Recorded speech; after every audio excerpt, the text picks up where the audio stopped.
तरसावा ना तू गोरी, एगो चुमा दे दा सवारिया, न त इकरार हो जाई। खींचा ना दुपट्टा राजा मार हो जाई, साट के एगो चुमा लेला प्यार हो जाई। खोल के रखिया अपन गेट गोरी, कारिया हमर बेट हो।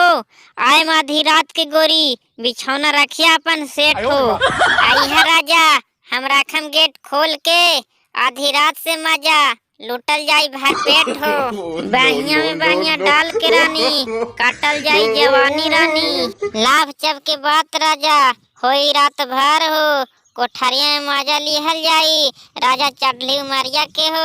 हमनी के प्यार एगो दूजे से कैल जाई हो, भोला न जया रानी। हमनी के प्यार हो, तोहरा बिना रानी हमरा जियलो न जाई हो। तोहर प्यार राजा हम कैसे भूला जाइम हो।